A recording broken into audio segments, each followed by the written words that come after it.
When Japan sank a future president. December 1941. The Pacific heaved with rage. Below a sky smeared with smoke and ash, the USS Montgomery, a patrol cruiser, carved a line through the South China Sea. The world had changed overnight. Japan had struck Pearl Harbor. The United States was at war. On board, Lieutenant Nathaniel Nate Ridge, 25, fresh from Harvard, stood near the bridge, tall, sharp-jawed, idealistic. A senator's son with a shining political future. But right now, he was just another officer in a navy gripped by dread. Captain Harris barked into the radio. Tokyo's fleet is moving faster than predicted. We're diverting toward Mindoro. Stay alert. Nate squinted through binoculars. Just ocean. Quiet. Too quiet. Hours later, it came like a ghost in daylight. A spotter screamed. Zeros incoming. The sky shredded open as Japanese fighters swarmed in from the east. Sirens howled. Bombs dropped. Nate dove to cover, but the deck exploded beneath him. The impact threw him into the sea, limbs flailing, lungs filling with salt. Through blurred vision, he saw the Montgomery split apart like paper. Fire. Screams. Shrapnel. Then silence. Clinging to a piece of debris, Nate drifted away from the sinking hulk, one of only 4 survivors. And Japan had just erased a ship that unknowingly carried a future president. The sea spat them onto an unnamed island by nightfall. Dense jungle. Insects. A looming sense of being watched. With him were Chief Petty Officer Doyle, tough, older, missing 2 fingers. Ensign Mark Alvarez, quiet, wounded. Corporal Eugene, slim, Tucker, hot-headed, and suspicious of Nate's elite background. No radio. No food, Doyle growled. And we're in enemy waters. If the Japs are here, they won't take prisoners. They made camp in a cave. Nate tried to keep order, rally morale, organize shifts.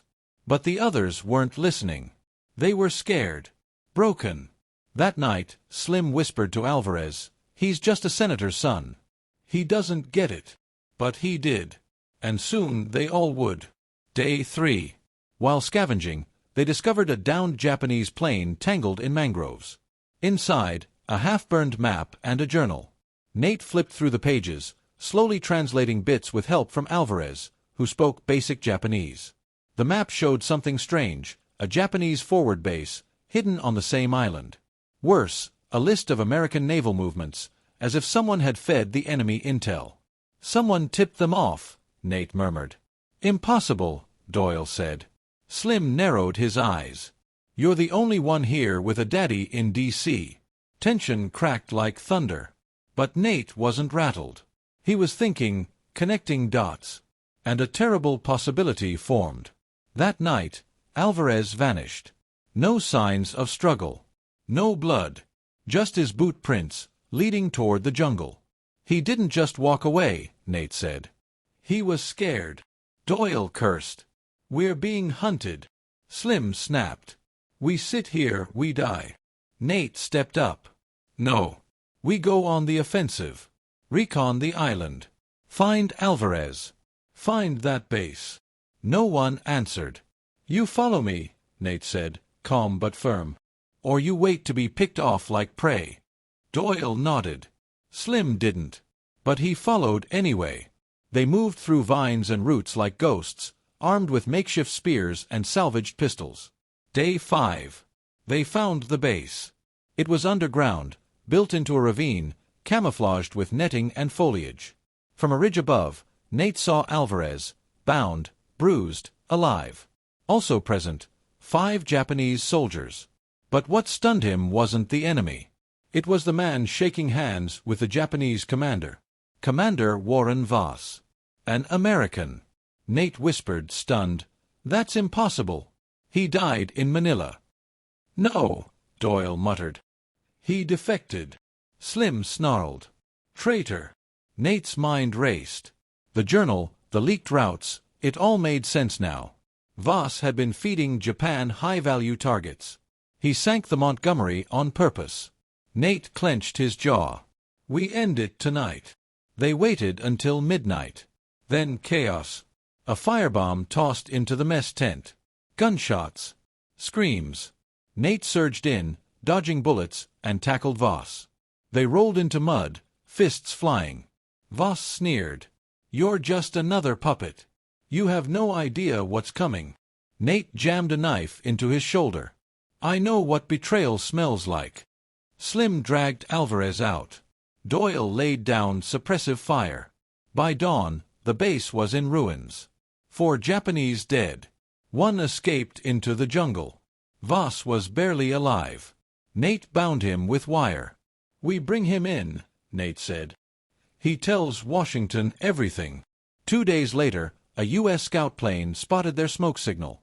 As the rescue chopper lowered, Nate handed over the map, Voss's journal, and the traitor himself. Back on the carrier USS Lexington, Nate was debriefed by Navy intelligence. His testimony, paired with the documents, uncovered a ring of wartime moles. Commander Voss died in custody 3 weeks later. Years passed. Nate returned home different. Not broken, reforged. He didn't chase his father's shadow. He carved his own path. He entered politics quietly, worked for Veterans Affairs, refused cushy endorsements, exposed military waste, visited the families of the Montgomerys fallen every year. In 1952, a speech at the UN about honor and resilience went viral. By 1956, he was a senator. By 1960, the nation was whispering one word: President. The shadow returns. 1963. President Nathaniel Ridge stood on the White House balcony, watching the cherry blossoms bloom. A letter arrived. No stamp. No return address. Just a wax seal. Inside: "Not all ghosts are dead. The one who escaped the island is waiting." Tick, tick, tick. Attached, a photograph of a Japanese officer, older, scarred, posing beside a model of the USS Montgomery. Nate's face darkened.